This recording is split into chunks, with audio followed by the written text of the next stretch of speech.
is the author of the book. It's okay to be okay, no other than Miss Leah Chrest. It's nice to be here, Daniel. Thank you for having me. Welcome, Miss Leah. And can you please introduce more about yourself that I miss? Sure.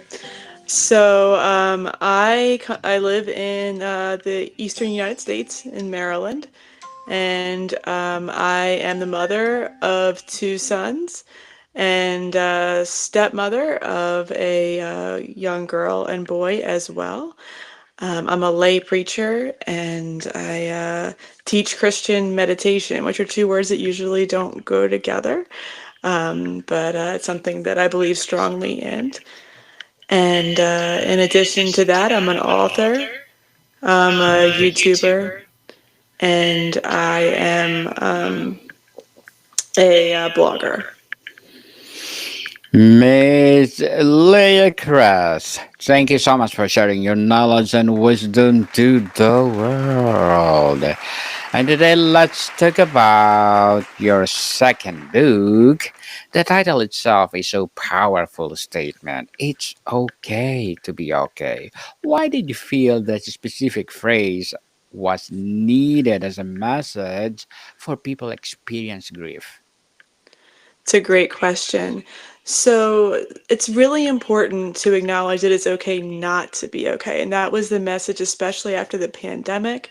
A lot of people were acknowledging what was feeling off within them. And that's very, very important to do. We don't want to ever bury our feelings or ignore them or feel like they're not valid. However, it's very unique to the experience of grief to feel like our loved one, we're somehow dishonoring them when we move on. Whether that's just feeling a sense of healing, or if we just feel like somehow that by moving on, we're forgetting them, we're moving on and letting them go. And that can create guilt. So the book's message is that it's truly okay, to move on, to thrive. And then the other piece is we often don't acknowledge that these tough times in life, such as grief, can really open us up to growth and to really finding ourselves more fully.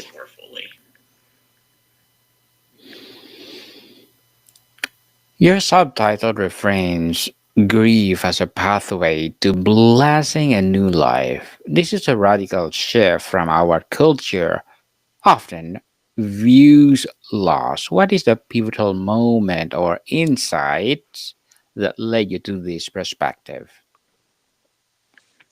Yeah, that's a great question. Um, I think it was because of the spirituality that I had going into the experience, into the loss. I had a deep sense of knowing that I was being held by something larger than myself and that my life had purpose and meaning, and even the loss of my husband was for a reason, something I didn't understand, something much larger than me, and that if I leaned into it, instead of pushing back against it and resisting it, that healing would be possible. And of course, that is a very countercultural way of looking at things. I was told in that first week after my husband's passing that I would just have to make it through that next year of my life, that it was a matter of just surviving. And that's something that I did not accept. I didn't accept that just the next year would be so tough, that survival was the best that I could do. I wanted so much more for myself and for my children than just surviving that year and the rest of their childhood. I wanted to thrive. And so I really leaned into my faith and allowed myself to be transformed. And then I think the other really important piece here is that um, before losing my husband, I would say that losing a spouse was my greatest fear. And then when I had to face my greatest fear and I came out on the other side okay, not just okay, but actually thriving, as that is eventually what happened. At that point, then there's nothing else to fear. If you face your greatest fear and you come out on the other side okay, then that makes you kind of superhuman in a way. That's something that I you know, never would have expected. Something I never wanted, of course. That's why I was afraid of it, because I thought it would just upend me and ruin everything, to lose someone I was that close to and to see that and to watch that. My children go through that. But I've seen my children grow in amazing ways to become such mature young people. My oldest is ninth grade now, my youngest is sixth grade, and watching them just handle life with grace because of all the lessons they learned in that process. So, again, countercultural, but I do believe that when we reach deep and just instead of resisting the challenges of life, lean into them and see what lessons might be possible, something beautiful can happen. Something beautiful for sure. How do you define being okay in the context of grief? Is it the absence of pain or something else entirely? Another great question. So again, going back to that counter statement, it's okay not to be okay. I think early on, the first day when my husband passed, I tried to bury my feelings to protect my kids. I was sandwiched between them in the back of my parents' car, and my parents were trying to, talk cheerfully and kind of get our mind off of things, and that's just not where I was. I was in deep pain at that moment, and I just held back the tears and tried to act like everything was okay, and it wasn't at that moment. I did not feel that at all. And that was the only time I ever did that I denied how I felt. Going forward after that, whenever I felt grief rise up within me, I would cry it out, I would let it pass through me. And I found that those cries, those sessions of just kind of like allowing the emotion to come through me like a river, like a wave, was so healing. And actually, I don't want to say enjoyable because that seems weird, but there was that sense of just release that happened and a true connection with myself and with the divine. I come from a Christian perspective, so the Holy Spirit, but that was there. However, it's initially that's what okay is. Okay is just being real with what's going on, not resisting it, letting it pass through. And then as time goes on, we move forward into a place of, okay, what is this for? What's the purpose of my life, of this experience? What can I learn from this? How can I grow from this? And then being okay takes a new meaning. Being okay means taking your life experience and allowing it to shape what comes next. So for me, it meant leaning into service. It meant leaning into motherhood in a very strong way, and it meant being a witness to others. Up until that point, I was always a very joyful person. And I still am very very joyful now. But my life on the outside looked to other people to be this like nice peachy life that didn't have a lot of challenges in it. And even though that wasn't true, I had a lot of stuff going on that people didn't know about. Um, the assumption was, well, she's happy because life is good. She's happy because everything's going her way. That's all it is. And then when this happened and that joy stayed, when I'm not saying I was happy all the time. I mean, yeah, I had my moments, but generally speaking, I believe that life is good. And I woke up every day with a thank you for being alive. Thank you for this gift. People started paying attention because they were like, what does she have that I don't? Because she has this joy, this love for life. And she's so happy. I want that. And so the being okay meant, okay, taking this situation and using it for good. So it became a witness to other people, and I was able to help other people to find that joy for themselves. And that's become my ministry, is to bring that joy to others. And now, I don't know that anyone would have believed me if this hadn't happened. Which is, again, I wish it didn't happen. I wish I didn't have to go through it that way, but that's the way things are sometimes.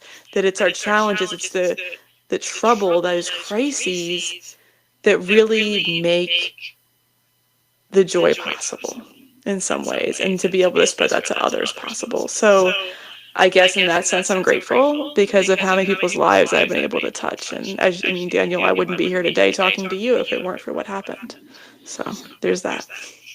Yes, people, it's okay to be not okay. Let it go and share to the world. Our society often has an unspoken timeline for grief. How does your book challenge the idea of grief? It's something to be gotten over. Yeah, I don't believe that we should ever get over grief, rather transform it, because I think about my late husband. He died a little more than 4 years ago. I think about him every day. It's not that I'm over it. You don't get over it because it's someone, if someone truly means something to you, they're a part of you. I think we need to understand, though, that there's that hole in our heart initially when they're gone. That first day, week, month, so many things would cross my mind. I'd be in a situation and I think, I wish I could tell Brett this. I wish I could show him that. And I think I can't. And that hurts. That lack of that person's presence in my life, that just hurts. And it's going to hurt. We're human. It's going to happen. And but the thing is, that gap, that hole, that will eventually close. That piece of, because we eventually have other relationships that, oh, I'll tell my son this, or I'll tell my coworker this, or my best friend, or those things. But the love I feel from my husband, that relationship, that's never going away. My heart only can expand, it can grow, so I can take in new people into my heart.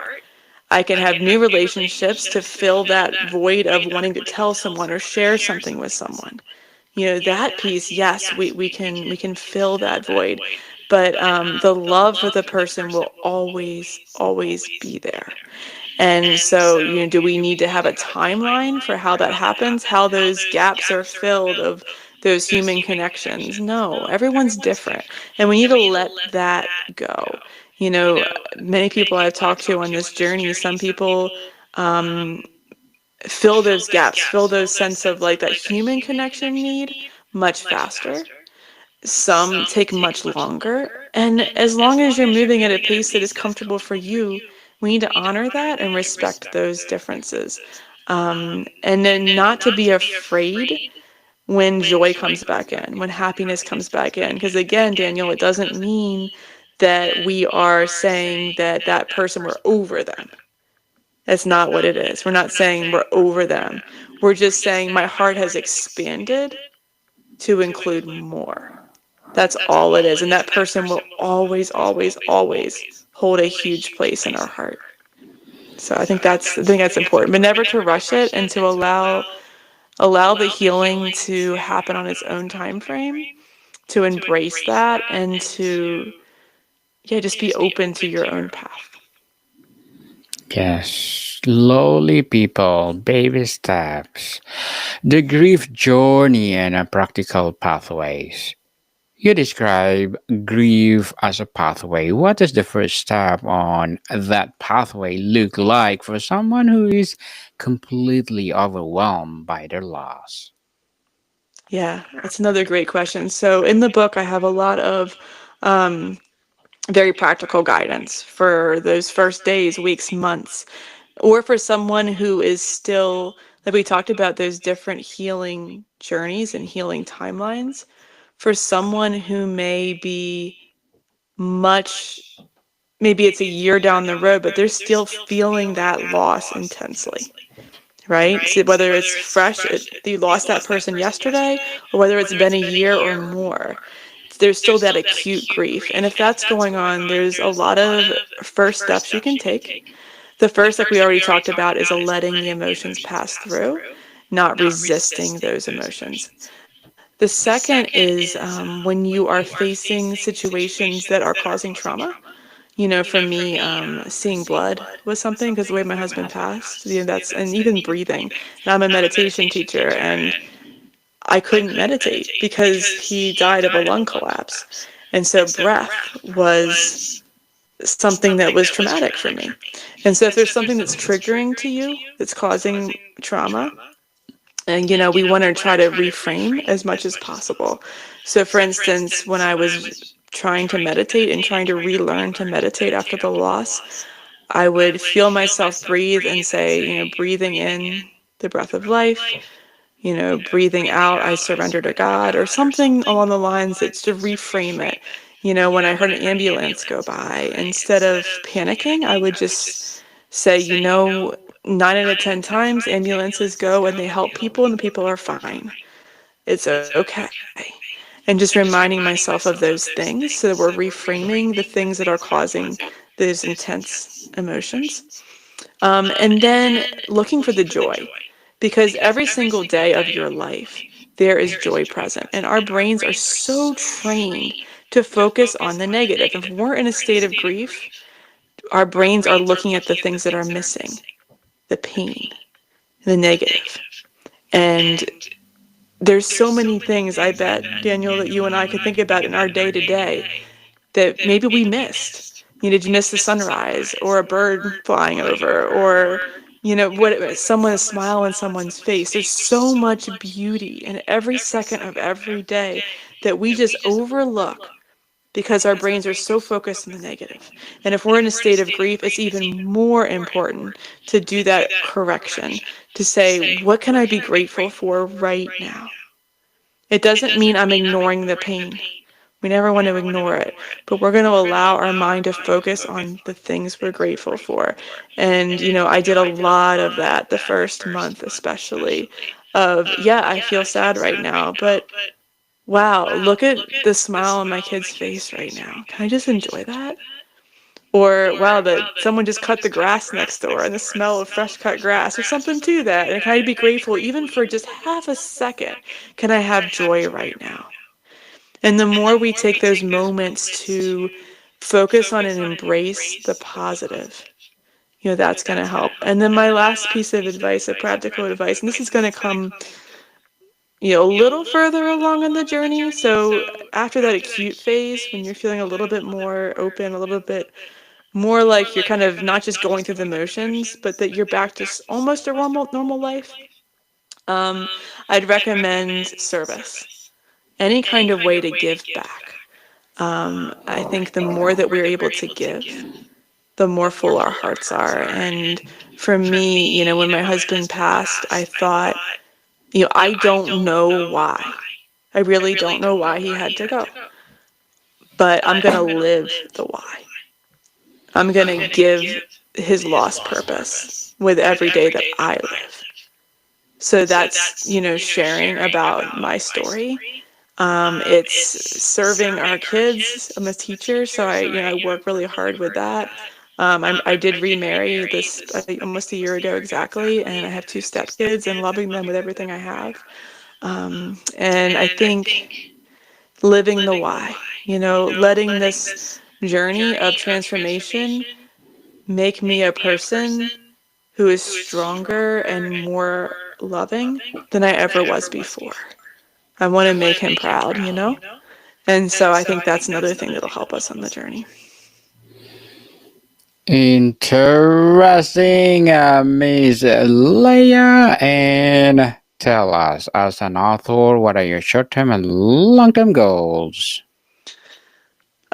So I guess it's both short and long term. I'm currently writing book number 3, and it is on, I guess, listening to life, being a student of life.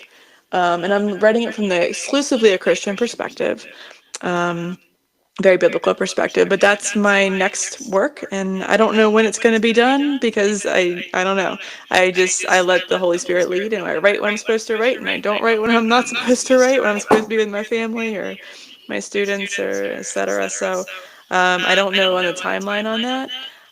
So that's kind of my sort of mid to long term goal, is to finish that book and get that out there. And then short term, doing what we're doing today, sharing my story with the world and, giving more people a chance at the joy that I have. Because as I share on the number of people, that year after my husband passed ended up being one of the best years of my life. And it's only gotten better since then. But that year, because of leaning into it, because of allowing the grief to open my heart to love, not closing it, but opening it, that has completely changed my life. And the amount of joy that I feel every day has blown my mind. And then to watch that same transformation happen in my children has, only increased that. And I just want everybody to have that.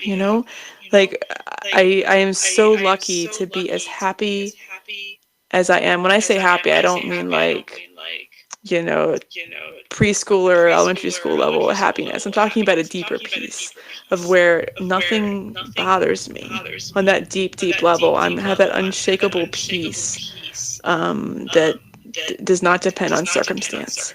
That is just happy to be alive and happy to be present for another day and happy to be with able to serve in any way that I can. And I just want to share that. So that's my short-term goal, is to continue to do that.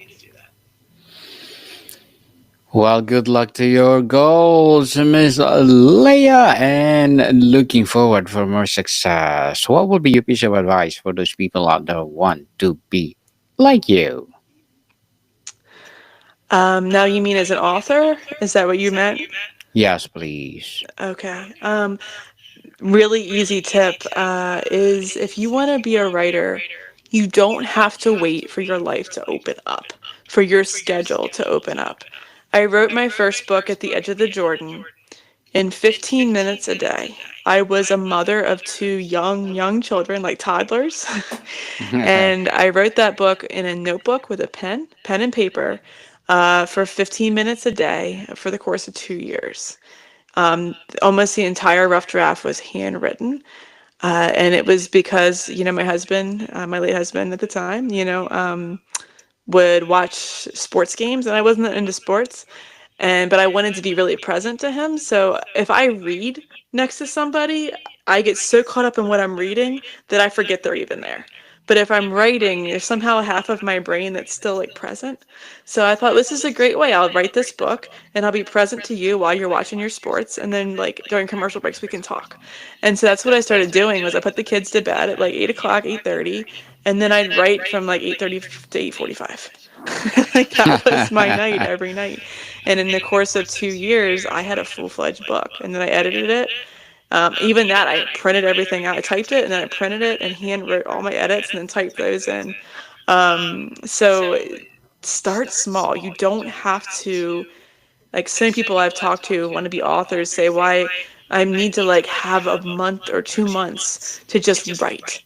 And for some people, you might need that. But for me, I just, little things, just a couple lines a day, just write a little bit of something and get in that routine. And eventually, sometimes some nights you're going to write something and it's going to be garbage. I mean, it happened to me too. It's like, well, I'm going to rip that page out. That didn't, but I still was in the habit of just in that creative mode. And then the second book I wrote much faster, in about a year.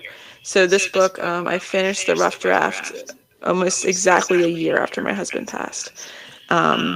So it was very real, like that grief journey. I was in it the entire time I was writing this book. So it's a very firsthand account of what that was really like for me.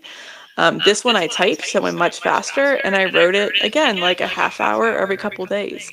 And I'd be in the computer, I just type a little here and there and get my thoughts out. And it was very, it was healing for me to write about my journey. So it was also part of the transformation process was to write. So yeah, so just don't be afraid. 10 minutes, Don't 15 be minutes a afraid. day, don't put it off.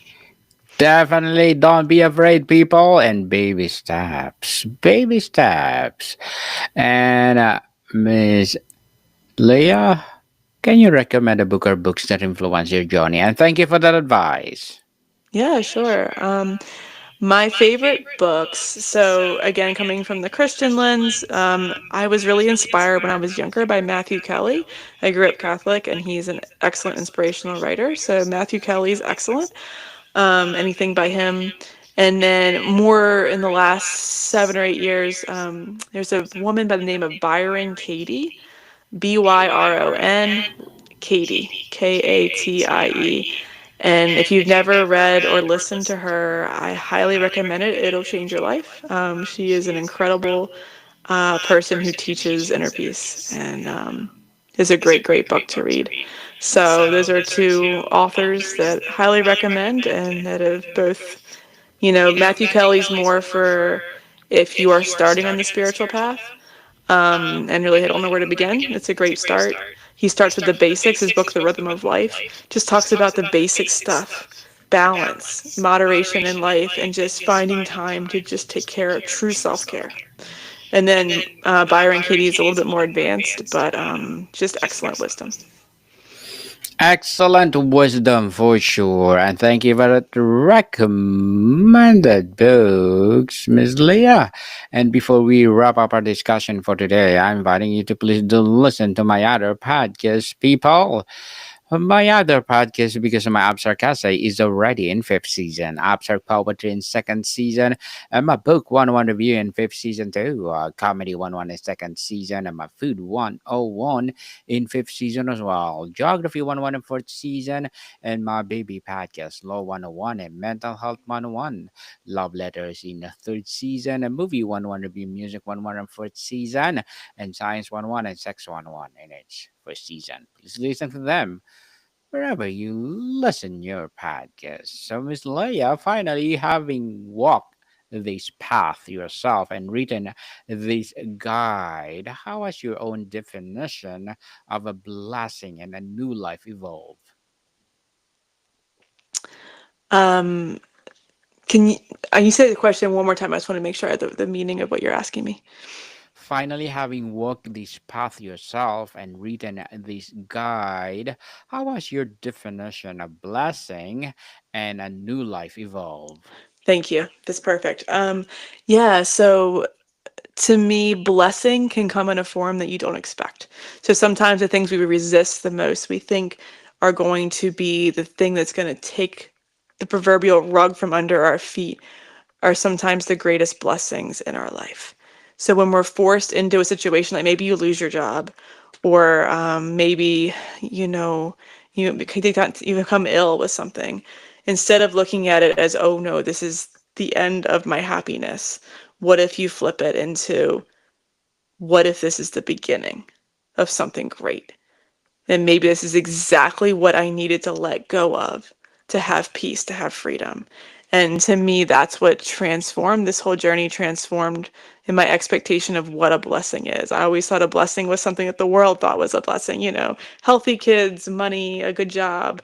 And it's not always that. Sometimes a blessing means having to face the things that are potentially holding us back from being able to just experience joy and to experience the presence of the divine in our lives. So be open to broadening your definition of a blessing. Miss Leah Chrest, thank you so much for sharing your knowledge and wisdom to the world. So can you please invite our listeners to support your debut book or second book, I should say. It's okay to be okay. Thank you. So where do people can buy your book, Miss Leah? Yeah, so the It's Okay to Be Okay is available on Amazon. And then I think both, my first book is on Amazon and Barnes and Noble. So just search up my name, Leah Chrest, Chrest, in Amazon, and It's Okay to Be Okay. And I'd love to see you there. Also, my blog, thecontemplativechristian.com. You can find me there as well. Yes, people, let's support Miss Leah Chrest because if you support her for sure, more and more empowering books like this to come. So, Miss Leah, thank you so much for your time. Thank you. Maricom people, see you soon.